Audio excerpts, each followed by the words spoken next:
बच्चों 12th class 2024 की board परीक्षा के लिए मध्य प्रदेश माध्यमिक शिक्षा मंडल द्वारा जारी प्रश्न पत्र के आधार पर काव्य बोध खंड से आपसे कुल मिला के 9 नंबर के प्रश्न पूछे जाएंगे, जिसमें 5 नंबर के वस्तुनिष्ठ प्रश्न होंगे। ये जो वस्तुनिष्ठ प्रश्न आपको मोस्ट इंपॉर्टेंट दिए गए हैं, ये परीक्षा में आने की प्रबल संभावना में है। ये 100% परीक्षा में आने की संभावना है। इसको आप सब लोग विशेष रूप से ध्यान दीजिए और इसको पढ़िए।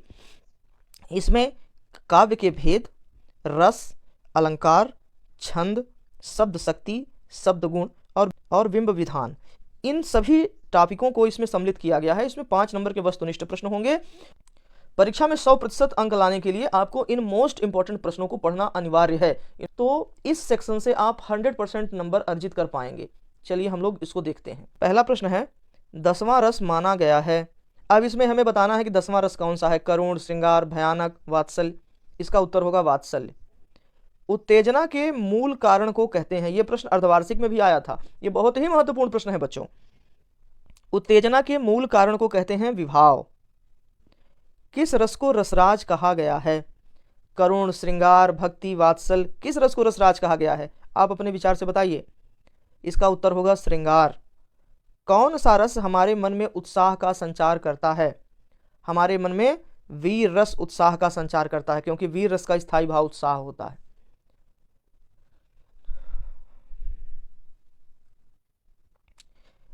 इसमें क्रम से बहुत ही महत्वपूर्ण प्रश्न दिए गए हैं, आप लोग इसको मिस नहीं करिएगा। प्रश्न नंबर 5 है, कौन सा भाव सुसुप्तावस्था में विद्यमान रहता है? कौन सा भाव सुसुप्तावस्था में विद्यमान रहता है? संचारी भाव। रघुपति राघव राजा राम पतित पावन सीताराम, उपर्युक्त पंक्ति में किस रस की अनुभूति होती है? इसमें भक्ति रस की अनुभूति होती है बच्चों। प्रश्न नंबर 7 है, आतंकवादी नाम मात्र से उत्पन्न भय किसके अंतर्गत आता है? जैसे अगर किसी ने आपको आतंकवादी शब्द आपके सामने बोला और उससे जो मन के अंदर भय प्रकट होता है, वह किसके अंतर्गत आता है? वह विभाव के अंतर्गत आता है। फिर है प्रश्न नंबर 8, माता के मृत्यु के वर्णन में कौन सा रस रहता है? माता के मृत्यु के वर्णन में करुण रस रहता है बच्चों। प्रश्न नंबर 9 है, रामचरितमानस के राम लक्ष्मण परशुराम संवाद में तुलसी ने किस रस का प्रयोग किया है? देखिए, शांत रस, श्रृंगार रस, वीर रस, भक्ति रस, कौन सा रस होगा? इसका उत्तर होगा वीर रस। हरिश्चंद्र नाटक के शमशान वर्णन में किस रस की अनुभूति होती है? हरिश्चंद्र नाटक के शमशान वर्णन में किस रस की अनुभूति होती है? भयानक रस की। महाकाव्य में जीवन का चित्रण होता है। महाकाव्य में जीवन का समग्र चित्रण होता है बच्चों। बहुत ही महत्वपूर्ण प्रश्न है। खड़ी बोली का प्रथम महाकाव्य है। खड़ी बोली का प्रथम महाकाव्य है प्रिय प्रवास। याद रखिएगा, ये सारे प्रश्न मोस्ट इंपॉर्टेंट हैं, जो 2024 की बोर्ड परीक्षा में आना ही आना है इनको। पार्वती मंगल तथा पथिक है। पार्वती मंगल तथा पथिक है खंड काव्य। जिसमें जीवन की किसी एक घटना का वर्णन हो कहलाता है। क्या कहलाता है? महाकाव्य, खंड काव्य, पाठ्य मुक्तक, गेय मुक्तक। यह खंड काव्य कहलाता है, जिसमें जीवन की किसी एक घटना का चित्रण होता है। ऐसी पदबंध रचना जिसमें एक लघु आख्यान कथा वर्णित होती है तथा जिसके छंदों में गेयता होती है कहलाता है। वह क्या कहलाता है बच्चों? वह आख्यानक कहलाता है। आख्यानक गीत यह है, बहुत ही महत्वपूर्ण है। वह क्या कहलाता है? आख्यानक कहलाता है। चलिए प्रश्न नंबर 16 देखते हैं।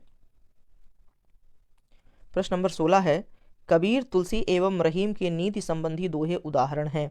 किसके उदाहरण हैं? पाठ्य मुक्तक के, गेय मुक्तक के, आख्यानक गीत के, इनमें से कोई नहीं। वह पाठ्य मुक्तक के उदाहरण हैं। वक्रोक्ति काव्यस्य जीवितम परिभाषा है। वक्रोक्ति काव्यस्य जीवितम, यह परिभाषा किसकी है बच्चों? यह आचार्य कुंतक की परिभाषा है। याद रखिएगा, बहुत ही महत्वपूर्ण है। सभी प्रश्न देखिएगा, इनकी परीक्षा में आने की बड़ी संभावनाएं हैं। सर्वाधिक लोकप्रिय महाकाव्य है। सर्वाधिक लोकप्रिय महाकाव्य है रामचरितमानस। काव्य की शोभा बढ़ाने वाले शब्द कहलाते हैं। काव्य की शोभा बढ़ाने वाले शब्द क्या कहलाते हैं? अलंकार। जहाँ शब्द चयन द्वारा कथन में सौंदर्य आता है वहाँ शब्दालंकार होता है।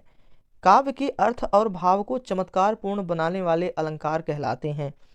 काव्य के अर्थ और भाव को चमत्कार पूर्ण बनाने वाले अलंकार क्या कहलाते हैं? अर्थालंकार। लक्ष्मी थी या दुर्गा थी, वह स्वयं वीरता का अवतार में अलंकार है। कौन सा अलंकार है? इसमें कौन सा अलंकार है बच्चों, बताओ। इसमें संदेह अलंकार है। प्रश्न नंबर 23 है, चंद के भरम होत मोद है कुमुदनी को। इसमें उदाहरण, यह उदाहरण है, यह किस अलंकार का उदाहरण है, भ्रांतिमान अलंकार का, क्योंकि यहाँ भरम हो रहा है, भ्रांतिमान हो रहा है, इसमें भरम हो रहा है।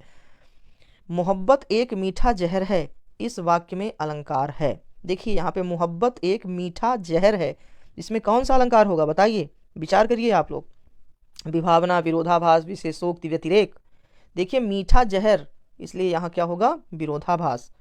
उपमेय के अंगों अथवा अवयवों पर उपमान के अंगों अथवा अवयवों का आरोप कहलाता है। क्या कहलाता है, सांग रूपक। कविता के शाब्दिक अनुशासन को कहते हैं छंद। इसको याद भी कर लीजिएगा, ये छंद की बहुत अच्छी परिभाषा है। कविता के शाब्दिक अनुशासन को छंद कहते हैं। छंद के प्रकार हैं, छंद के बच्चों कितने प्रकार होते हैं, 2। छंद के 2 प्रकार होते हैं। प्रश्न नंबर 28,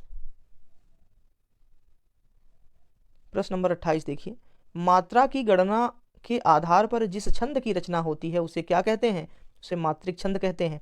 कविता के प्रत्येक चरण में वर्ण होते हैं, कविता के प्रत्येक चरण में वर्ण होते हैं। कितने वर्ण होते हैं, 31। ये प्रश्न थोड़ा सा भ्रामक है, इसमें यह नहीं क्लियर हो रहा है कि यह किस कविता या किस छंद के आधार पर पूछा गया है, लेकिन आप चूंकि यह प्रश्न बैंक पर आधारित है इसलिए आप इसको ध्यान दे लीजिएगा, याद रख लीजिएगा।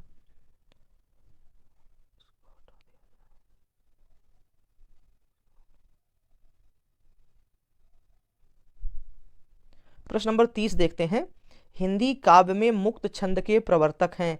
हिंदी काव्य में मुक्त छंद के प्रवर्तक हैं सूर्यकांत त्रिपाठी, निराला। दुर्मिल के वर्णों की संख्या होती है, दुर्मिल छंद के वर्णों की संख्या कितनी होती है बच्चों, 24। दोहा छंद का उल्टा होता है, दोहा छंद का उल्टा कौन सा छंद होता है, सोरठा। यति शब्द, यति का छंद में अर्थ है, यति का छंद में क्या अर्थ होता है बच्चों, यति का मतलब होता है विराम, रुकना। उर्दू और फारसी की छंद शैली कहलाती है, उर्दू और फारसी की छंद शैली को क्या कहा जाता है, रुबाई। मात्रिक छंद का उदाहरण है, मात्रिक छंद का उदाहरण क्या है, सोरठा। इसमें कवित्त, सवैया और सोरठा दिया गया है। जो कवित्त और सवैया है वर्णिक है और सोरठा है मात्रिक।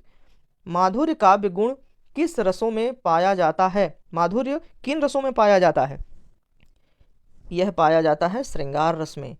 काव्य गुणों की संख्या कितनी मानी गई है, काव्य गुण कितने होते हैं बच्चों, 3 होते हैं।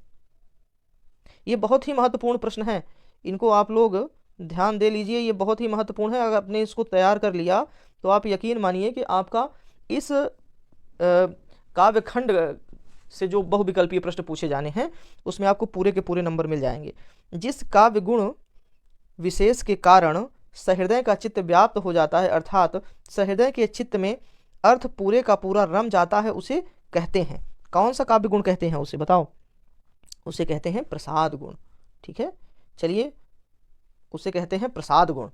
इस प्रकार से आप, ये 38 प्रश्न हैं बच्चों, इसमें 5 नंबर के प्रश्न आपको वह विकल्प में आने की बहुत बहुत संभावनाएं हैं।